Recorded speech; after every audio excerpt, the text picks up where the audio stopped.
What's with the crickets? Oh, okay. Well, it's time for the last part of the final part of the final finale. Well, not the post game, but you know what I mean. How's everyone seeing this? We're like on the other side of the planet.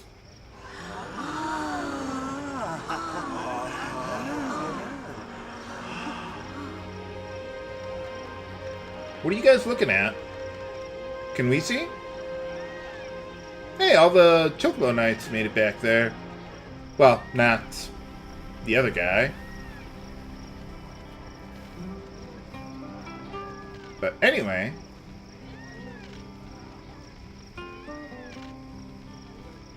Well, it's nice to see that he's still around. Can't really do much, though, because, well, I can't get into Besaid with Dark Aeons blocking that, but, well, we'll get to that soon enough, viewers, soon enough.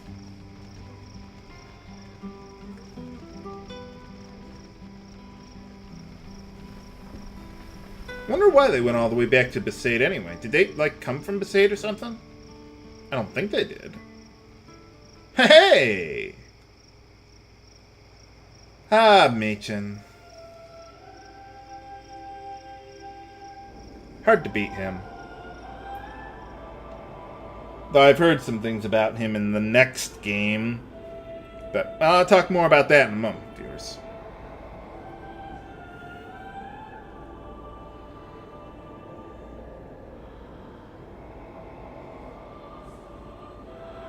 So what's going on in here?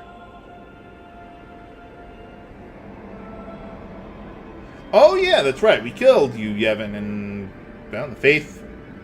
Yeah, they're not going to be doing too well anymore. Oh well. Wonder what they're going to do with all these temples anyway. I mean, Yevon is pretty much no longer needed, and we don't need to make any more summoners. Well, I suppose we do kind of need people to send the dead to the far plane or whatnot.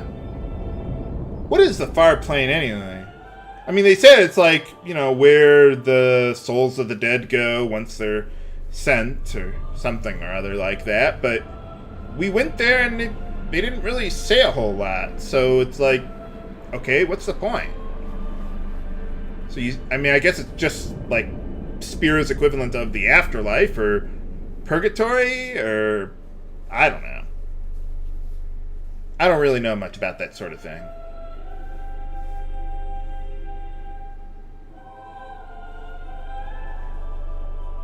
Well, goodbye, Bahamut.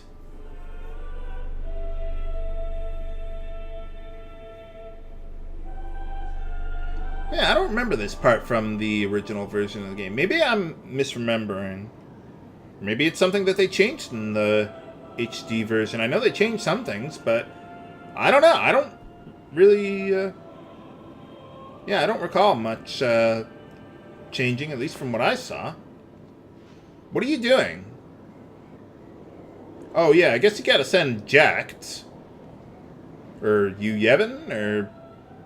Yeah, what is she doing? Jack's not around. Oh! Yeah, kind of forgot about that. Yeah, a lot of people were asking, H.C. Bailey, how was Oron surviving whenever she was sending, like, Seymour when we fought him there? It's alright. My guess is that it was just plot convenience. And we already saw him earlier, like, having trouble not getting sent along with Jiscol or whatever.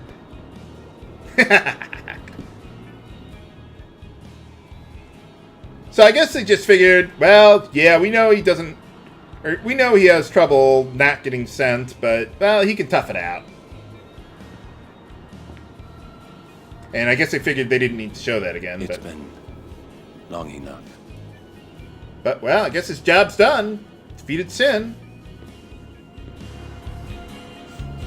Maybe you could go become the Dread Pirate Roberts. No, that's not what you should do. He'd make a pretty cool pirate, though.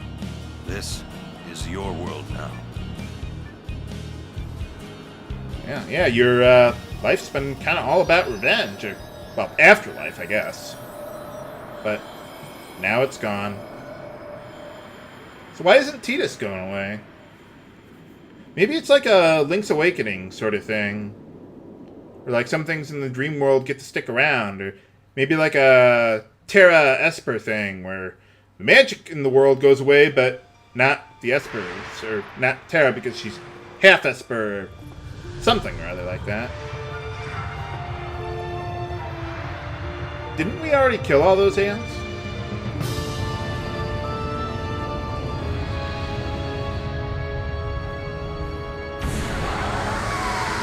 Wow. Oh, so that's how everyone was seeing all that stuff. I was gonna say, that's kind of something that's hard to ignore.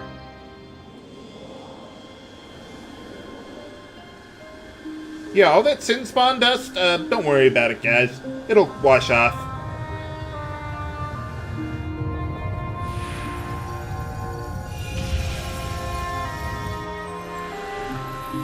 Oh, I guess she's gotta send the Aeons or something.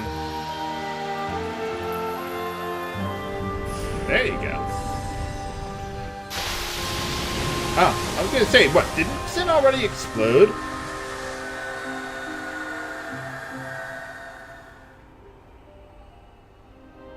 Where are we? Oh yeah, that wall with all the other Faith dudes. Well, so much for ever going home, Tidus, although, well, your home was just a dream anyway. It didn't really exist, so. Let's make one more sphere pool for you, Tidus. Why not?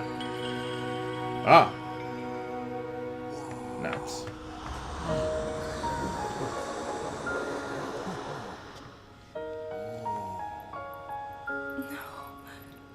Well, you kind of knew this was going to happen. I have to go. Kind of a dream here. Well, I'll always be alive as long as you keep dreaming about me. I mean, that's all I am anyway.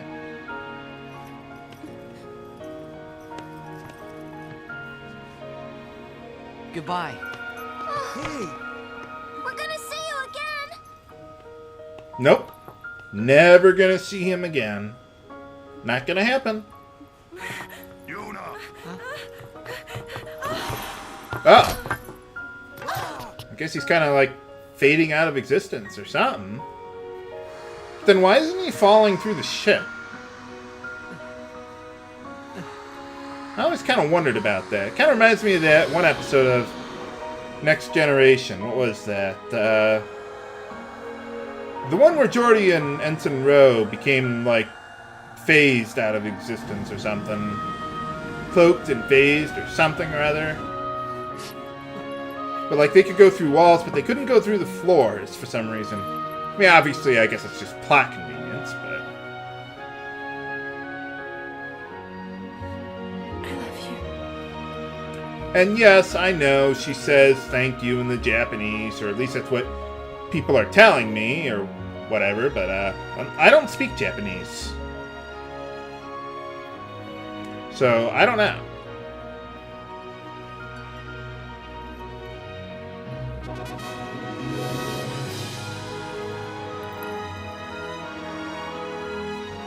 Well, you can't hug me, but I can hug you. That works.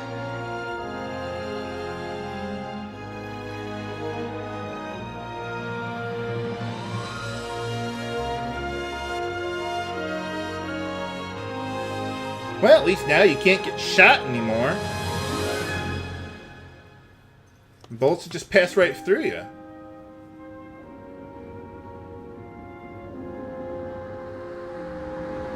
Just don't become solid on the way down.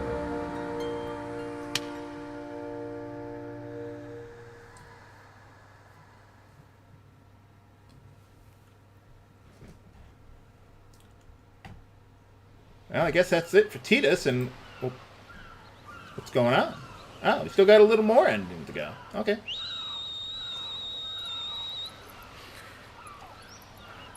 Oh, I finally learned how to do that whistle.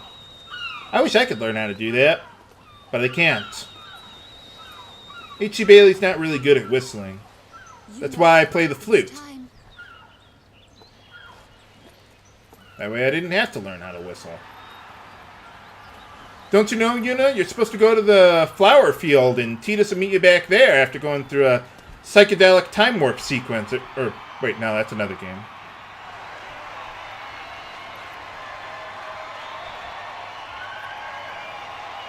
Hey everyone, we defeated Sin, and, well, he's probably not going to come back anymore, so see ya! Bye! Everyone has lost something precious.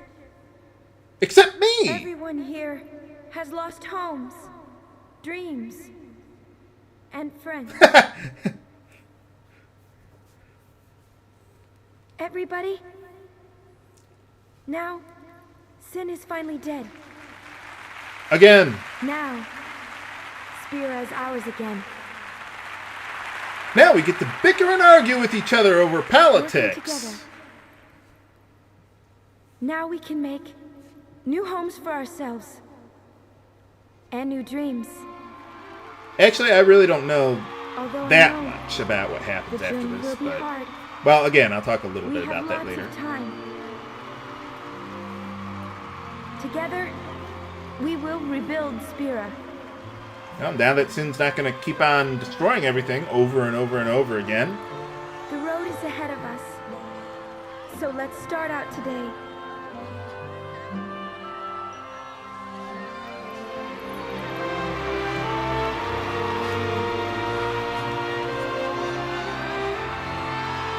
So what are we going to start with? Well, I guess we want to rebuild Kilika. That'd be nice. One more thing. I like Kilika. Got nice little water People and the friends that we have villages and huts and stuff. lost, no dreams left faded.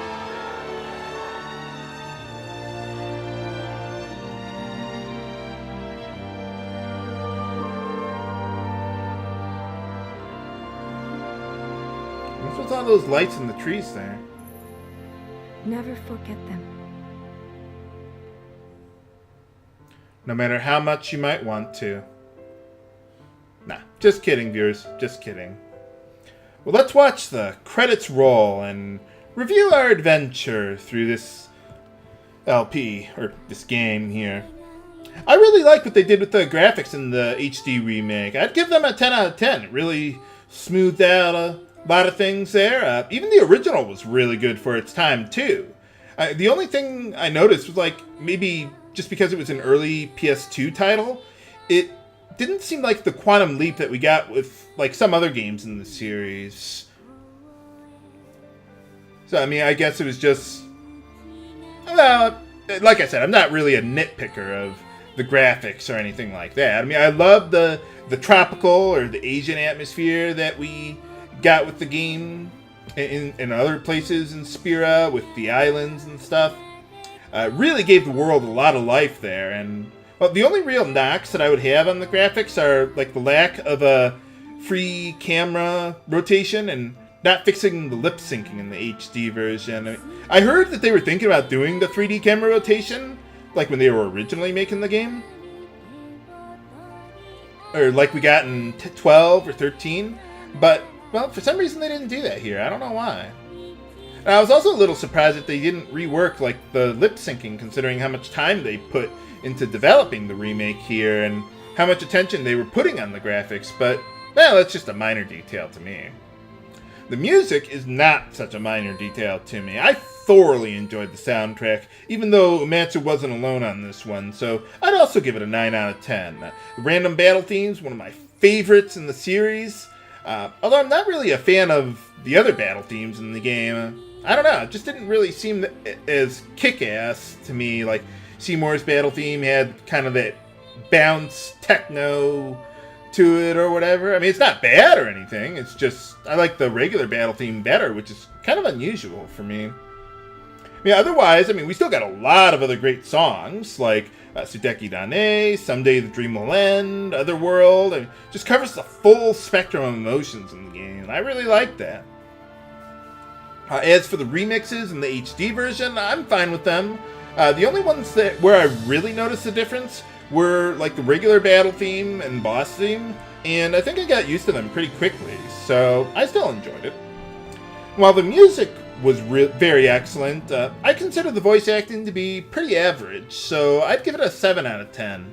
For the most part, it wasn't grating to me outside of a couple moments, like when Tidus was at home there griping about how Yuna was going to die, but that was pretty brief there, so I mean it didn't really nag me that much.